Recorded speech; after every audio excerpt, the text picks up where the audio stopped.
ধরেন আপনি ঝড় শেষে কোনো এক রাতে তাল কুড়োতে তালের গাছের নিচে গেছেন। ঠিক সেই সময় তালের গাছের উপরে তাকিয়ে দেখেন একটি অবয়ব দুই পা নাড়াচ্ছে এবং মুখে তার অট্ট হাসি। দেখে যেন মনে হচ্ছে আপনার দিকে তাকিয়ে সে হাসতেছে এবং তার চোখ দুটো যেন আগুনের মতো লাল জলজল জলজল করছে। তো তখন আপনার অনুভূতিটি কেমন হবে? তো চলুন আজকে আমরা সেই অনুভূতিটাই শেয়ার করব। আসসালামু আলাইকুম, আমি তৌফিক। তো গল্পটা শুরু করছি কোনো কথা না বলেই। তো আমি আর আমার আব্বু কোনো এক রাতে আমরা ঠিক করি যে আমরা তাল কুড়োতে যাব। বলে রাখা ভালো, সেই রাতে ঝড় হয়েছিল প্রচুর। তো আমি আর আব্বু মাগরিব পর খাবার শেষে আমরা ঠিক করলাম যে যেহেতু ঝড় হয়েছে সেহেতু আমরা এখন তাল কুড়োতে গেলেও প্রচুর তাল পাবো। তো সেই চিন্তা ভাবনা করে আমরা দুজন ঠিক করি তাল কুড়োতে যাব। তো আর একটা বিষয় বলে রাখা ভালো যে আমরা যদি শুকনো জায়গা দিয়ে মানে রাস্তা দিয়ে যদি যাই তাল কুড়োতে আমাদের তালের ভিটাতে, তাহলে হয়তো বা আমাদের আধা ঘন্টা থেকে 40 মিনিট সময় লাগবে, মানে বাসা থেকে অনেক দূরে। অ্যান্ড আমরা যদি সেই সময় আমাদের বিলটা পার হয়ে যায়, বিল বলতে সেই সময় বিলে পানি ছিল এবং নৌকা দিয়ে আমাদের যাতায়াত করা লাগতো। হ্যাঁ, তো আমরা যদি বিলটা পার হয়ে যাই তাইলে হয়তো বা আমাদের 10 থেকে 15 মিনিট লাগবে। তো আমি আর আব্বুর চিন্তা করি যে তাইলে আমরা বিল পার হয়ে যাব, আর যেহেতু রাত বেশি না, 8টা থেকে 9টা, সেহেতু বিল পার হয়ে গেলে কোনো সমস্যাই হবে না। তো যথারীতি আমরা খাওয়া দাওয়া শেষ করি। খাওয়া দাওয়া শেষ করার পর আব্বু আর আমি নৌকাতে উঠি। নৌকাতে ওঠার পর আব্বু নৌকাটা ঠেলছিল, গ্রামের ভাষায় যেটাকে বলে, নৌকাটা আগেই নিয়ে যাচ্ছিল অ্যান্ড আমি বসেছিলাম। তো আমরা প্রায় 5 থেকে 10-15 মিনিটের মধ্যে আমরা আমাদের তালে যে ভিটাটা আছে সেখানে যা পৌঁছাই।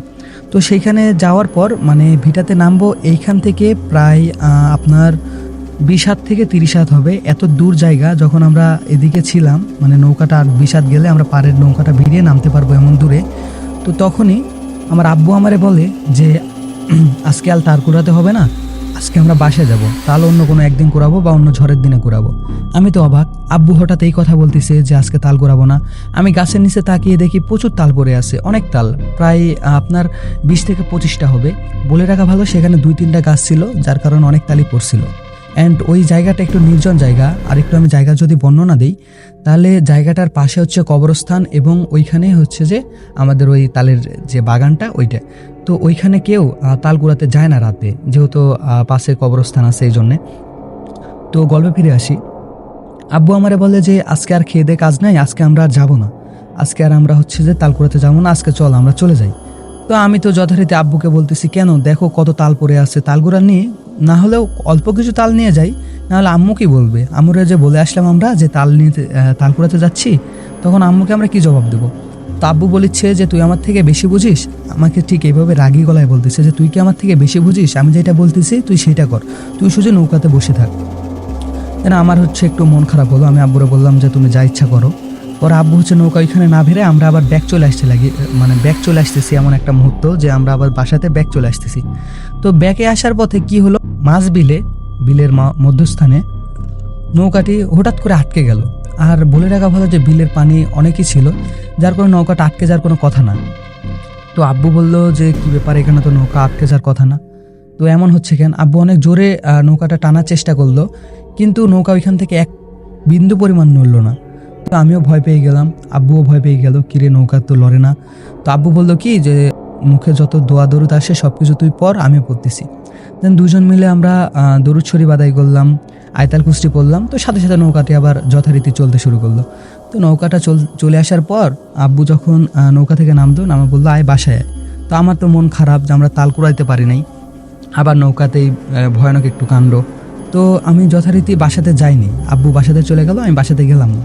তো একটু আমি ঘোরাঘোরার পর ঠিক রাত 10টার পর আমি বাসায় যাই। বাসায় যাওয়ার পর আমার আম্মুর সামনে যে আম্মু তখন আমারে বলে যে কিরে তাল কুড়াইতে গেলি, তাল নিয়ে আসলি না, তো তোর নাকি মন খারাপ যে তোর আব্বু তাল কুড়াতে যায়নি। তখন আমি বললাম যে হ্যাঁ, ওইখানে দেখলাম আমি কত তাল, কিন্তু আব্বু কেন জানি ওইখানে যে তাল যে আমরা নিয়ে আসবো সেজন্য নামলো না। আব্বু আবার নৌকা ব্যাক করলো। তখন আমার আম্মু আমারে বলে তোর আব্বু ওইখানে কেন নামে নাই বা কেন তাল কুড়াই নাই, আমি তোর একটু বলি আয়। তো আমি যথারীতি আম্মুর কাছ থেকে শুনলাম, পরের ঘটনাতে আম্মুর কাছ থেকে শোনা। তো আম্মু যেভাবে বলছে আমি সেভাবে বলতেছি।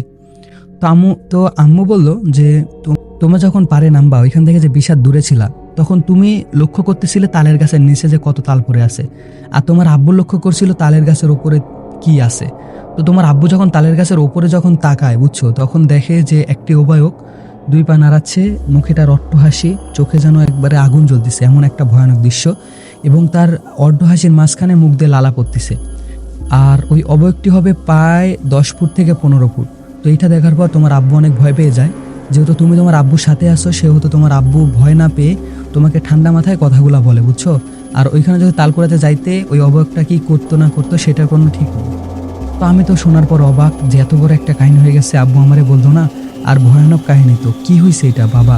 তো আমি একটু যথারীতি ভয় পেয়ে গেলাম। ভয় পাওয়ার পর আব্বুর কাছে গেলাম, আব্বু দেখি বলতেছে হ্যাঁ ওই রকম ছিল। তো সেই রাতটা আমরা ঘুমানোর পর সকালে আব্বুর অনেক জ্বর হয়।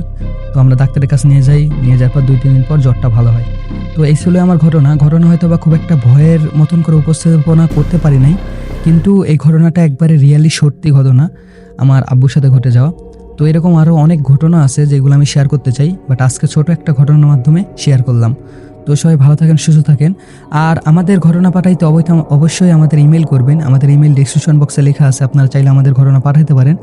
তো আজকের মতন আল্লাহ হাফেজ, সবাই ভালো থাকবেন, সুস্থ থাকবেন। আর আমার জন্য একটু দোয়া করবেন। তো নতুন ভিডিওতে দেখা হবে, টাটা।